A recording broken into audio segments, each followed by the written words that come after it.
What football team do you support? Hi Janan, the team that I support is Brighton and Hove Albion. That is both the men and the women, because I watch both men and women's football. The one other team that I do actually support is Arsenal Ladies, just because they've got a fantastic style of football, and I was fortunate enough to be there for a few seasons, and I've really enjoyed everything about being at that club. So they're the two main teams that I support, and of course I support Crawley Wasps, whether that's the first team or all you youth teams. I'm lucky enough that I get to come watch you as well, so they're my three main teams. I'm going to add Crawley as the third one. Hi. Who's your football hero? Hi Sophia. This is an interesting question actually, because it's quite hard to pinpoint just one person who's actually my hero, but if I was going to pick one person, and I'm going to base it on women's football just because I absolutely adore women's football, I would say Faye White, just because at the time when I was younger growing up we didn't have many role models, and she was probably the only one that most people recognise because she was the England captain at the time, and I was fortunate enough to actually play with her at one point, and she completely took me under her wing. She taught me everything she knew, and she tried to kind of not influence my game as such, but improve me as a player, and she tried to teach me as much as she could. So she will always be remembered as someone that I highly respect, and she is a fantastic footballer and always has been. So my hero would be Faye White. Are there any other sports you're good at? Hi Amelie, this question has made me laugh and it has made me think quite hard, but one thing I will let you know is that I used to do ballet when I was younger, but I'm not very good at that, so I'm not going to say that was my other sport that I'm good at. So I've got two others that I think I'm quite good at. So one is definitely table tennis, because I just know how to play it, and it's quite a hard game to get used to, but I think I'm quite good at it. And the second one that I've actually found that I'm quite good at, having been teaching it at school that I'm at the moment, is badminton. So they're the two other sports that I think I'm good at. So it'd be football number one, table tennis number two, and then badminton number three.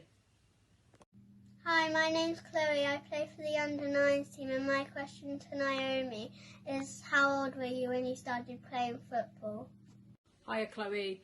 I must have been about 3 or 4, I think it was. I was watching my brother play football because he's a little bit older than me, so I was running around with the football around the pitch watching him play, and I just got hooked ever since then. So I started playing casually at about that age, but then I joined my first team when I was about 6 or 7, and that was a boys team actually. I played there for a few years, and then I moved on to girls football. So I started really young, which I'm sure you did as well, and a lot of you girls have probably started quite young, so it's always good to start young. But I know a lot of people that have started at a later age and done really well and been really successful. So it doesn't really matter what age you start, as long as you work hard, like I've said previously, and you're enjoying it. Who was your biggest inspiration when you were growing up? Hiya Maddie, thank you for your question. I know it's quite similar to one that's already been asked, but it's good that you've said inspiration because it's different to a footballing hero. So what I will say is that my mum and my dad are my biggest inspiration when I was growing up, just purely because they had to take me to all these training sessions.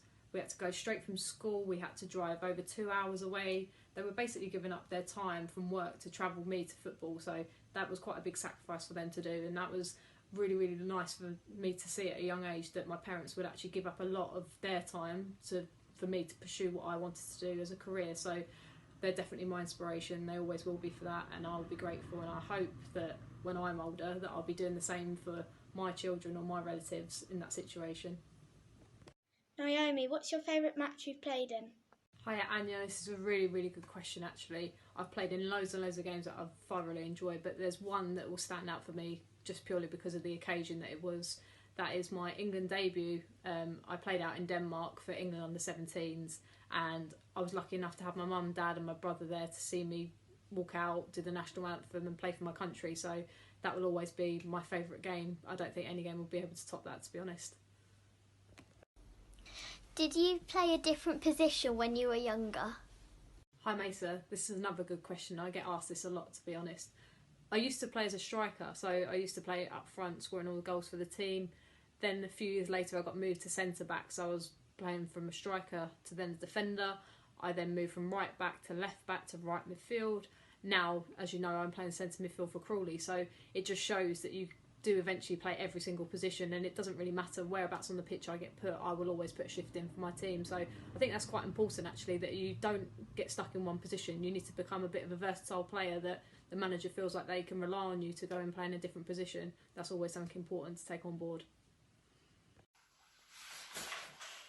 Hi Naomi, it's Tegan, and I just have a question. Do you have any tips how to run faster with the ball? Bye! Hi Tegan, again another question that has made me laugh, but I'm not the best dribbler of the ball, but I do have a few tips on how to be better at dribbling the ball. So one thing that you need to do when you practice is you need to get used to having your head up so you can actually see what's going on around you. So having the ball at your feet, maybe going 5 metres in front of you, but just keeping your head up and just getting quicker each time you do it, and doing it confidently with both feet, because then that will make you quicker. Because if you're just dribbling with one foot, sometimes it does slow you down a little bit and it's a little bit less normal for you to dribble on one foot when you run with both feet. So what I'd suggest is just practice over a short distance, dribbling as quickly as you can from cone to cone. Try and do it with both feet, because that definitely will make you quicker. And you can practice it and try it yourself. You can practice with one foot, see how quick you can do it, then practice with 2 feet, see if it's quicker. And each time, maybe set a target for yourself. Maybe set a target that you're going to reduce the time because you're going to practice it during the week. But when I do see you next, I will test you and see how quick you are at dribbling, alright? Hi, my name is Millie. I play for the under-9s. My question is to you, how many keepy-uppies can you do? Hi Emily. Recently I haven't really been keeping count, to be honest, but in the videos that I did, I've done a few, but I couldn't keep count. But when I was younger, probably about 12 or 13, I could do probably over 100, because I remember doing it in a school assembly once when it was Show and Tell Day or Britain's Got Talent Day, something like that. So I managed to do over 100 in front of the school. So I'm hoping that with you girls practicing that you're going to be able to do as many as that when you're a bit older. So keep practicing, because it's easy to do once you get used to it, alright?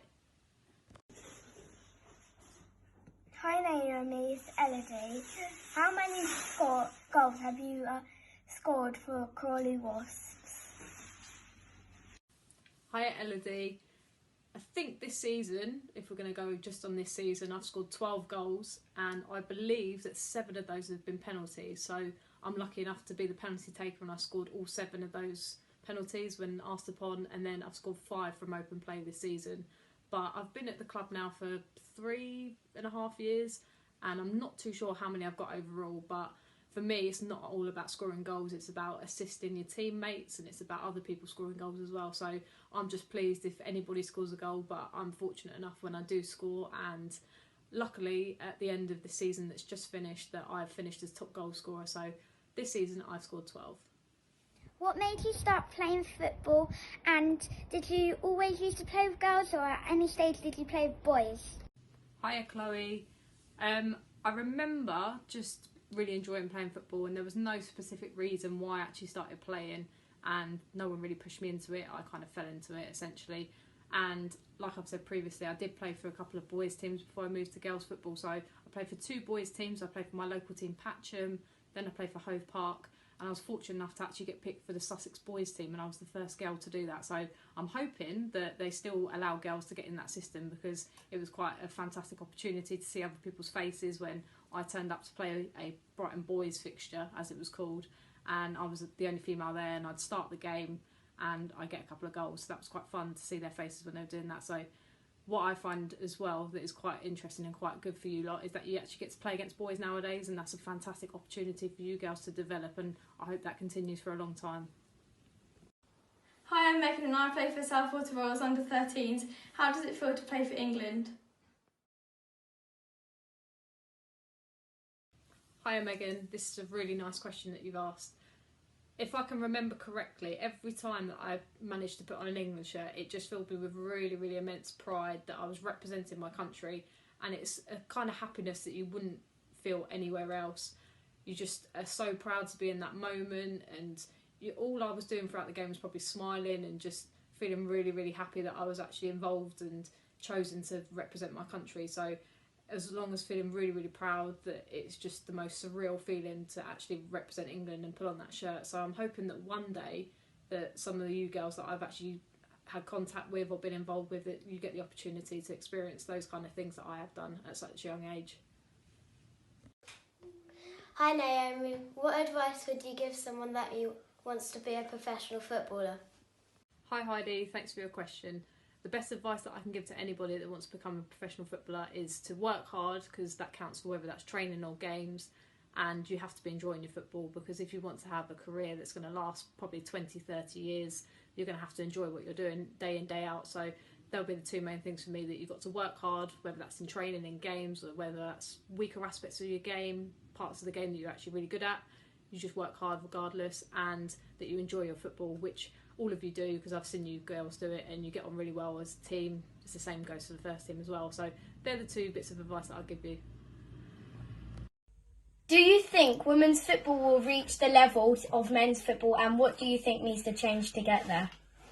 Hi Ruby, this is a really big question, and it's a topic that is always asked when I go and do interviews all the time. So I do believe that it can get bigger as a scale, but comparing it to the men is very, very difficult because they're two completely different things. And I think the men's football is very well publicised in comparison to the women, and we probably won't see it on that level, but I just hope that one day that there is a little bit more parity in terms of publicity, pay, and just a little bit more professionalism in the women's game that will bring it up to a level that we feel like it is competing with the men.